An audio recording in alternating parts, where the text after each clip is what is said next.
started. I'm going to sit here for just a second and kind of catch my breath because we literally did just get done playing basketball about 15 minutes ago. But final exam. Okay, number one, the take home. And let me go ahead and hit on that and make sure that we've got everything square on that.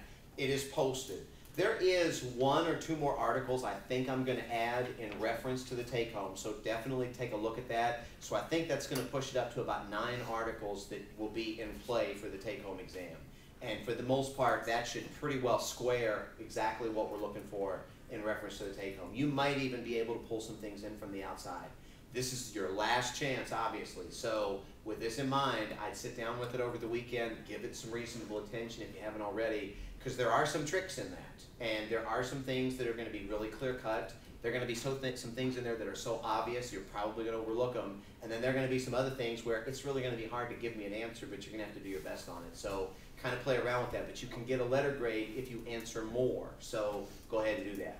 For the final itself, it's going to be 70 points. And what we'll do with this, virtually every single article has got to be on there. I mean, it's just got to be, because this is about 2 weeks worth and it's 70 points worth.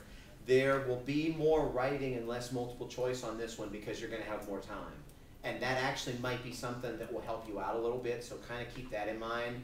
All of the terms, give them a really good look over. There's probably 5 or 6 really short articles, and then there's probably 5 or 6 regular ones, give or take. So there's not that many articles, but the articles are really, really specific. So make sure that you go through on those and make sure that you've got a good knowledge of those. And then we've got the terms, and the terms, like you had asked before, they're posted under the individual chapters, chapter 15, chapter 17. And it might go without saying, censorship has probably got to be on there in some form, because we spent a day on it today with a number of songs. So with this in mind, maybe that'll be something for you to be thinking about. Yes, ma'am. What kind of questions have you got? Is there going to be like questions from the book? Yes. Yes, the chapter questions are going to be fair game. There's going to be, I haven't written it yet. I'm going to sit down with that this afternoon, and I'm going to go through and try and get it all together so that I can have it copied so I can rest at peace over the weekend. Mm-hmm. But that's my sense. Yeah, there will probably be about 10 or 12 chapter questions. Okay. And to be honest with you, I think a couple of these chapter questions might lend themselves to being 5-pointers. Okay. Because some of them are a little bit longer than normally. So go ahead. Oh my gosh, I can't remember. Okay, go ahead, Andrew. Okay, so for this exam, you're going to do the, you have to answer 25 points worth type question again, right? I'm sorry, say again? You're going to do like you have to get to a certain amount of points type question. Yeah, I will. And in fact, and let me make sure I say this on camera, please don't answer more. I was just going to ask that. Please don't answer more, because I'll tell you what, at the end, y'all are the first of the 5 exams. At the end, it's like, I'm ready for break a little too, and I don't want to sound callous about that, but it's like, oh my God, the first thing in the world is to be kind of going through and trying to fish out who answered what the best, and so, you know, but what I'll probably do, I might put those questions at the front this time and make sure that it's abundantly clear what I want, so that way there's no issues. And let me stress to you, if you do have any question as far as what you need to answer, come up and ask me, please. Okay, so what have you got? What have you got from chapter 15? For the take home? Yes. What if you find more than 20 things? That's your risk. That's your risk. Okay. Yeah, that's your risk. So, what kind of questions have you got from 15? Because there's really only about 6 or 7 terms. Oh, there's the whole like French thing, like in the 15. French thing. There's something about French. I was like, what? The hybrid system? Yeah. Not just the hybrid, the executives, like how the French executive works and all that jazz. Okay. Like, I'm not really sure. One of the things to be thinking about for this one, and I normally would have the hybrid, the parliamentary, and the presidential all together. I normally would.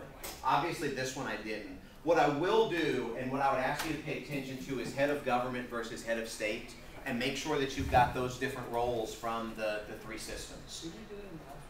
We did, but we're going to, since there's another system with other heads of government and head of state, we got to do it again. So understand, I mean, make sure that you're clear. Head of state is, and head of government is what?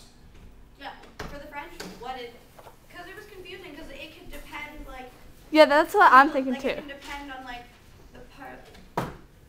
the prime minister and the president depends on, like, the president is the head of state, but, like, he can lose all the power if the prime minister So basically, that when you look at the French system, okay, explain it to me. If the president's party controls, Right. okay, what happens? If the president's party controls, the prime minister's weak, Okay, so what does that make the president? powerful, strong. Okay, head of government, head of state, what? Does that make him both head of government and head of state? Then? Probably, yes. Okay. In the grand scheme of things, you could say that the French president would become head of government and head of state. And when you think back to it, okay, again, what's the difference between a head of government and a head of state? Go ahead, Ben.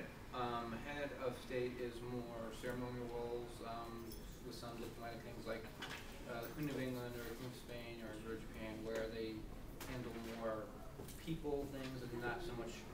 Whereas head of government is day-to-day government procedures, doing legal things.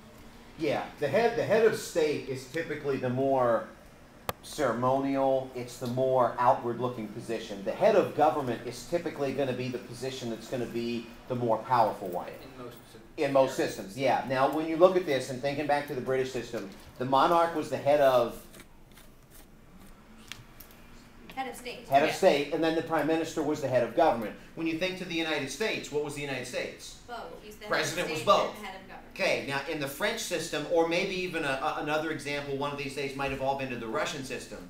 When your president and your party controls the parliament, then you as president, in a lot of instances, are going to be head of government and head of state. And if the Go ahead. If the prime minister controls the parliament, then he becomes. Okay, now when would the prime minister control the parliament? If it was his party. Okay, if the president's party does not win, right, and the other party or a coalition, another coalition steps in, then indeed at that point, the president is only going to be what in, say, France?